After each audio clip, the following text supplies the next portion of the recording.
Hey, I'm coming to you almost live from Marriott Copley Center in Boston, Massachusetts, as the Evangelical Theological Society annual meeting comes to a close. And I'm about to hop on a plane and fly home to Washington State. I just want to talk real briefly about why I came to the Evangelical Theological Society annual meeting.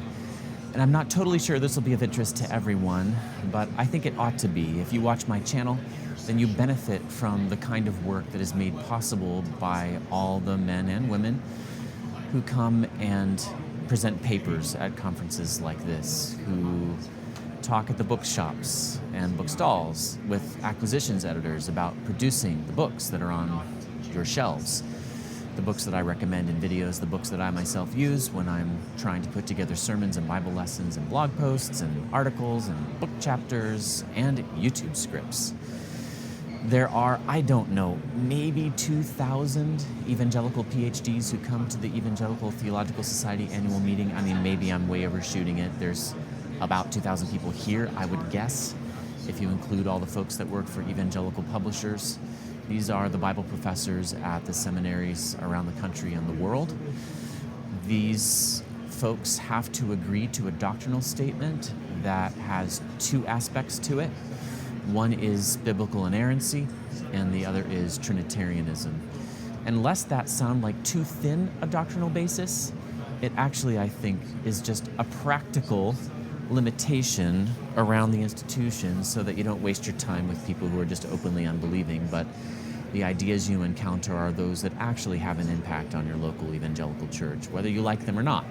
And there are ideas that are presented here that I don't like, and yet I'm glad to be here and even glad to rub shoulders with some people whose views I don't fully agree with, because this is the place where you can go back and forth about those ideas, even at a personal level, even in personal conversation. I love the Evangelical Theological Society annual meeting. I do work now in a garage studio that I'm very grateful for, and before that inside my home. And I'm not lonely. I'm around people all the time. I love my family. I'm around my family all the time. I'm part of my church and my Ultimate Frisbee group and my friend group. I'm not suffering for fellowship with other good Christians and thoughtful Christians, but there's something I'm missing. There's something that I had at Logos Bible Software.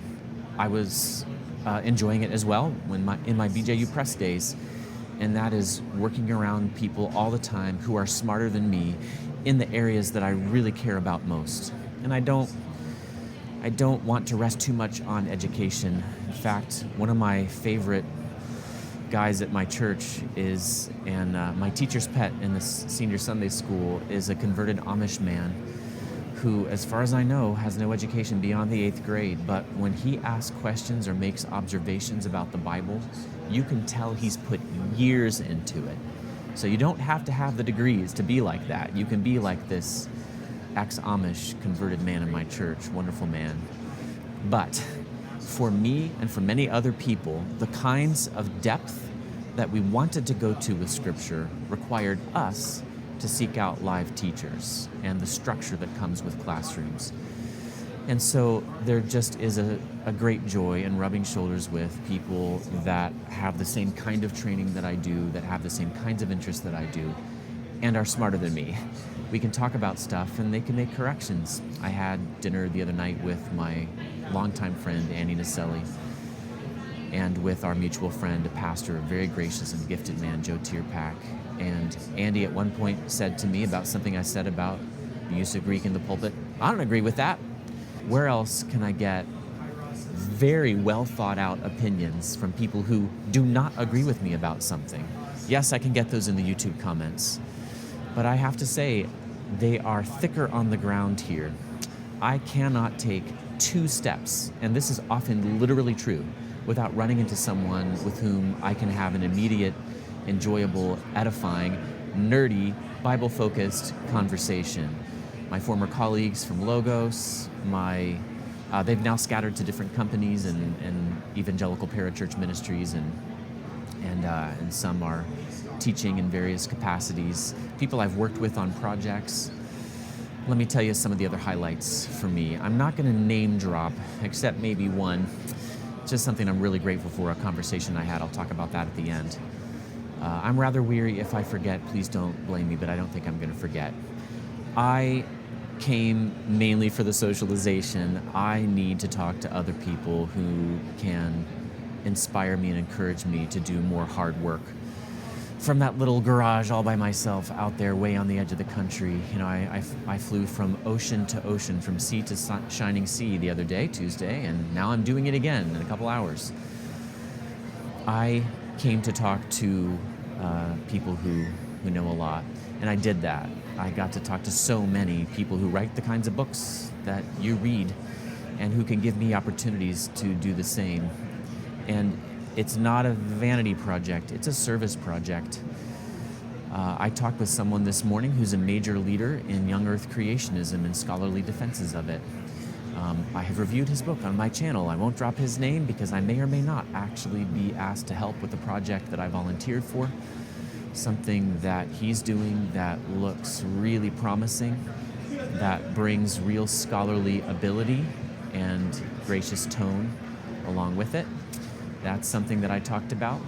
I got to participate in a meeting, packed out room. They chose too small of a room, with a bunch of evangelical scholars that I highly respect, who are all far above me in their attainments. But I got to contribute one little bit, the thing that I'm, invested in, the King James only debate. I wrote a chapter on confessional bibliology, for an excursus actually for that book on the Septuagint. I talked about it on the channel. I actually read the whole chapter to you a couple months ago on the channel. And inside that room were a number of the contributors to the volume, along with some what are called respondents. That would be biblical scholars, including my good friend Andy Naselli, another BJU grad, Blair Smith, another BJU grad, Mark Ginolette, and a couple others who gave their perspective on the collection of essays in that book on the Septuagint, the Greek translation of the Hebrew Bible. And I was very gratified to get a little bit of, praise. And I can't repeat it to you because that would be disobeying the Bible. But my chapter was appreciated by one of the respondents, and that was very encouraging to me. I actually don't get to make many contributions in the scholarly realm because that's not really my gifting and therefore not really my interest. But that little contribution I got to make was appreciated by somebody, and I appreciated that. I did not know this, but I got called up to be part of the panel discussion at the end. They had about 3.5, 4 hours in that room of various presentations related to the book. And then the presenters got to ask, the respondents and whatever contributors to the volume were present got to be on a panel and first ask each other questions and then answer questions from the floor. And I got asked the first question about confessional bibliology because actually my chapter has gotten the most notice only because it's probably the most controversial, though it should not be in an ongoing way because it's the rest of the book that's actually making the real contribution. I was fighting a rearguard action against what I take to be a minority viewpoint. But in that discussion, there was something I noticed that I just wanted to point out to my YouTube viewers. You can tell this is not scripted and that I am tired. Forgive me. There was one young scholar. His name is Levi Bernstein. I said I wouldn't drop names, but I don't think that's a name you would know. He teaches at Reformation Bible College. And has this ever happened to you? I was listening to him talk, and within like one sentence, I thought, this guy is sharp. And I thought, he's humble. He's gracious. He knows his stuff. I'm really excited about work that he's doing. He is actually working on a theological approach that incorporates a lot of historical theology, a theological approach to the preservation of Scripture. And boy, was I encouraged to hear him talk. And when I felt a lull in the conversation among the panelists, I raised my hand and I asked him a question. I wanted to know about Owen and Turretin and why they sound a little different than modern-day evangelicals when it comes to the preservation of Scripture. And is that an unresolved controversy that is just kind of coming up again? And he seemed to agree that was the case, but knew far more than I did.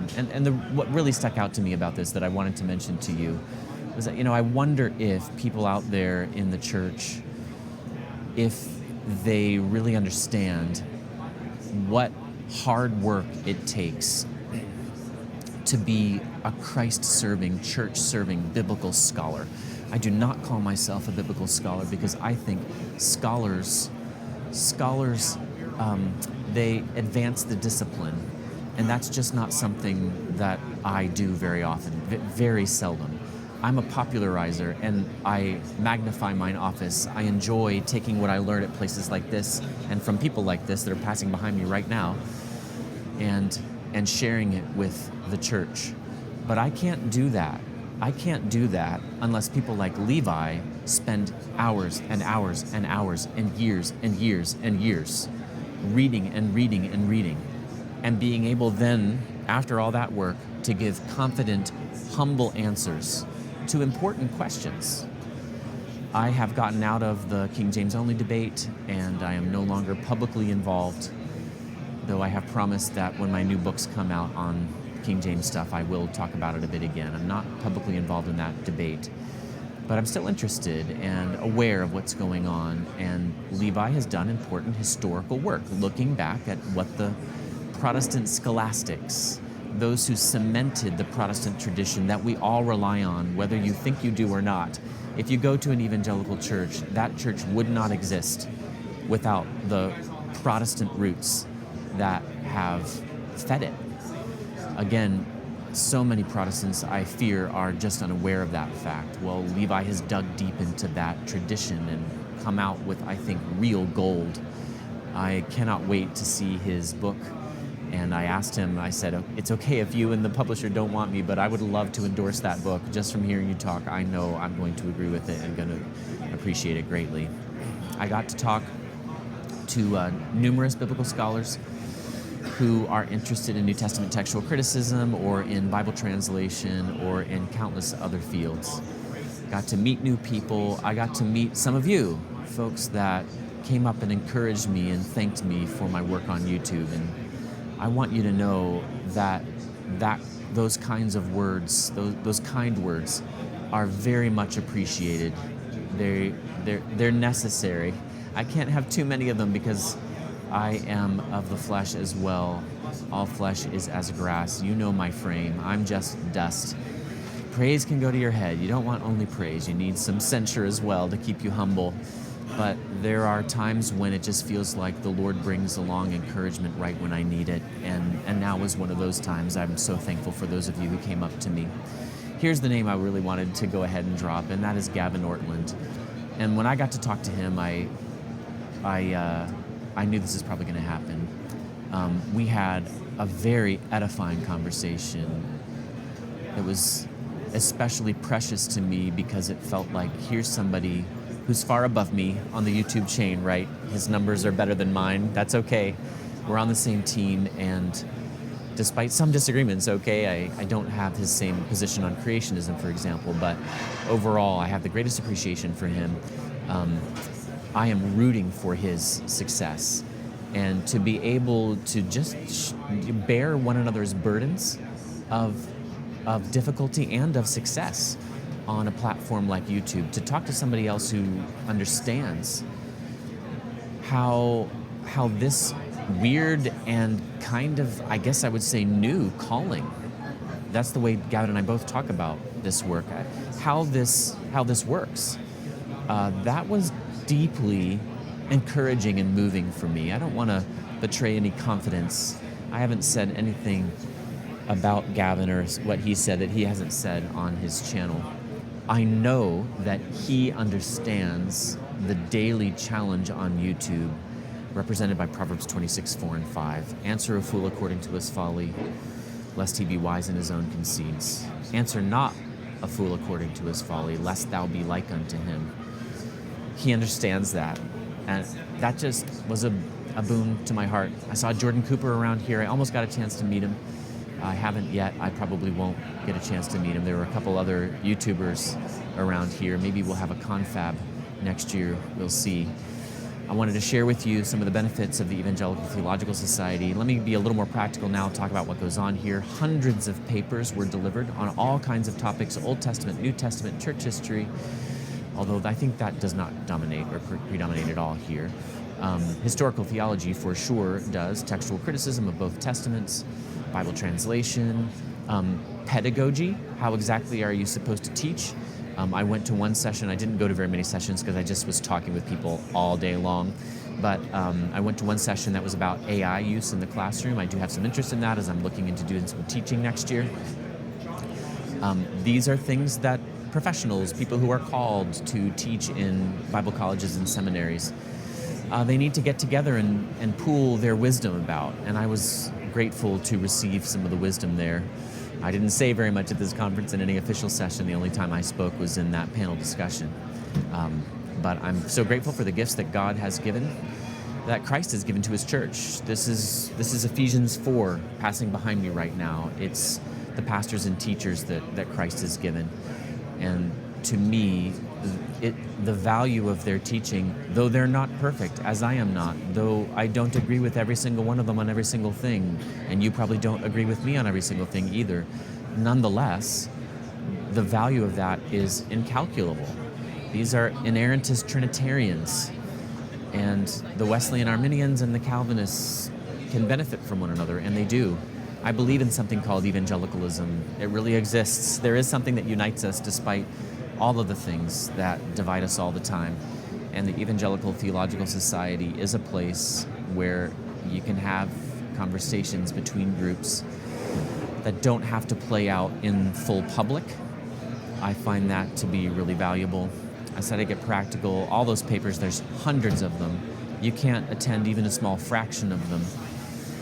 But if you as a pastor ever wanted to do some professional development and you feel like church-based conferences, pastoral conferences aren't really scratching your itch or aren't really feeding you, maybe not anymore, you've heard it all before, come to ETS. This is not sponsored, but many pastors come here for that kind of thing. My friend Joe Tierpak from Tri-County Bible Church in Madison, Ohio comes to this. I respect those pastors a lot because I think they're wise to spend their limited, professional development budget, if they have one at all, on coming to something like this, because they're sensing the same thing I am. They want to be around people who know more than they do about all kinds of technical Bible topics, so that when these questions arise, whether in their preaching or in their counseling or in conversations with teenagers who happen to watch Dan McClellan online, they're ready with something, at least a resource to point to. I think back to the video I did, years ago, where I used an illustration from Matilda, one of my favorite books, and Miss Honey tells the Wormwoods, don't despise educated people. I think it goes both ways. Educated people and everyone else, they need to clothe themselves with humility. But right now I'm feeling this side of it. Don't dismiss the kind of work that goes on here at the Evangelical Theological Society meeting. It really is important. Thank you for listening to this rambling video with a background in the audio that I don't know if I'm going to be able to fully get rid of. We'll see. I'll probably have to edit this on the plane. I don't know. I'm just about to head out. God bless you. Thank you. Okay, I'm sorry to give such a disjointed video. Now I'm back in my garage studio. It's actually almost an entire week later. Whenever I go to conferences, I get so behind on my other work. I've never been able to schedule things out. I don't know. So here we go. I have a little bit more to add. A little bit more has happened, and I realized there's some more stuff I should share. This has become something of a, channel news segment, and some pretty exciting things for me and maybe for some of you happened. And some of it's updates on stories that are old. Some of it's brand new, and it has to do with books that I have coming out. And there's been quite a flurry of activity. You may not be aware of this, but Lexham Press, my former employer, a fantastic place to work, full of great people that are still my friends, many of whom I got to see at the Evangelical Theological Society. Lexham Press was recently, just in the last couple of weeks, purchased by Baker Books. I have one book with Lexham. Is that right? Boy, I don't know. It depends on how you count, but really one. It's authorized the use and misuse of the King James Bible. That's a 2018 book. 7 years have passed. Almost 8 years have passed since that was released in January of 2018. Over the years, I put in 2 other book proposals with them, and one of those books you have heard described with different titles, and it has yet another one now that Baker has taken it over. For a good while, and in my debate, I called it KJV Words You Don't Know, You Don't Know. It lasted that way for several years, and then Lexham came back and said, we need to call this Study to Show Thyself Approved, How to Read the KJV When You Don't Live in the 1600s. And I have a policy where I want to let gifted people do their jobs. I defer to them as much as possible, so I said, I prefer KJV Words You Don't Know, but I trust you. That's the whole reason I'm going with a publisher.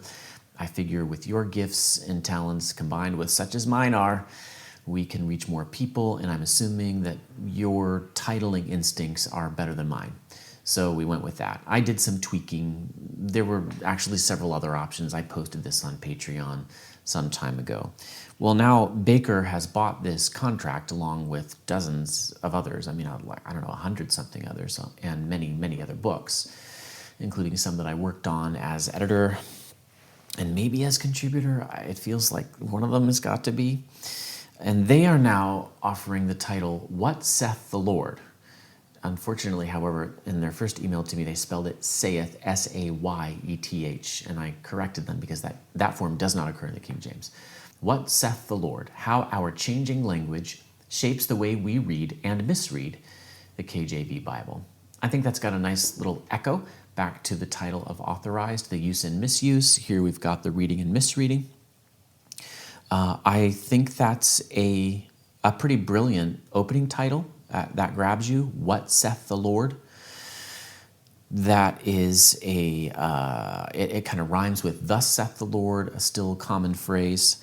I hope people aren't put off by the S-A-I-T-H, and if they insist on S-A-Y-E-T-H, well, I'm still just happy to have my book published. This is the one that's going to go through, is it 35 or 38 false friends from the King James, and is going to not just hand people fish, tell them what the words mean, but show people how to fish. By example after example in different categories, I show people how to recognize words that they might not realize they're misunderstanding or might not have realized, and how to look them up in Greek and Hebrew, how to look them up in contemporary English, and how to look them up in Elizabethan English.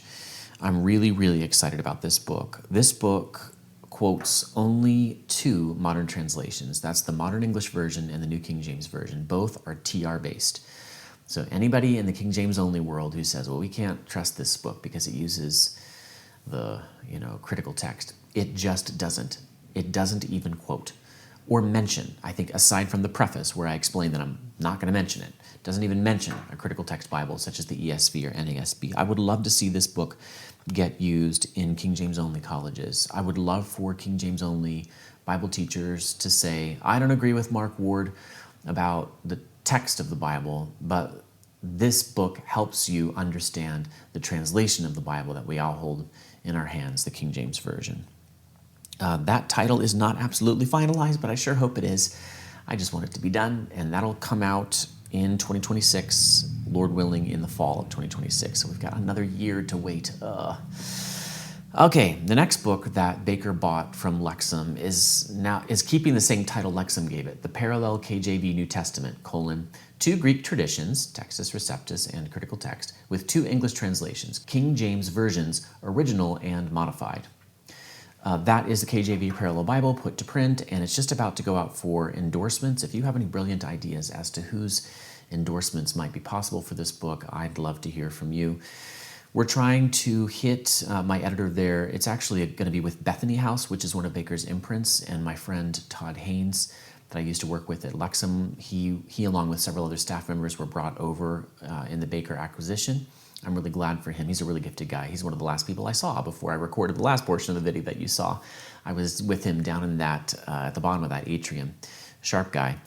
He wants to retain the title, and he's thinking that the two audiences we can hit are people interested in New Testament textual criticism, including people interested in the King James only debate, and people whose Greek is kind of flabby, he says. People who I would think have to also have some interest in textual criticism, but maybe not in the King James only debate. This would be a great tool for them. Okay, that should be coming out sooner, but I don't know exactly when. I do think that's now 2026, even though it was supposed to come out before Lexham was acquired. It was supposed to come out sooner than that. I don't know how they were going to do that because I haven't even seen page proofs. I will share them with you when I see them. I do have some endorsements lined up, and I'm looking for others. Okay, one of the things I did while I was there, and this is the last big bit of news for the channel, I met with my editor at Zondervan Reflective, and I kind of forget, have I announced this? I have signed a contract with Zondervan Reflective, and I'm really excited about this project. I like this imprint at Zondervan. They basically are aiming at you. If you watch my channel, you aren't the kind of person probably who buys Joyce Meyer books and listens to Joel Osteen.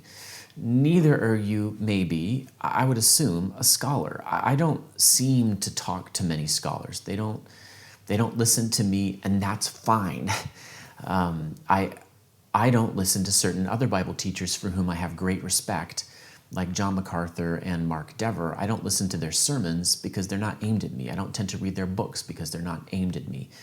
I love stuff from 9 Marks, and I have a great appreciation for the Master's Seminary. That's where my pastors were trained. But John MacArthur doesn't write for me. It's okay that I don't write for scholars. But if you like what you hear on this channel, then you are that educated layperson who likes to dig into the details, who has something of a Bible nerdy bent. And Zondervan Reflective is an imprint for you.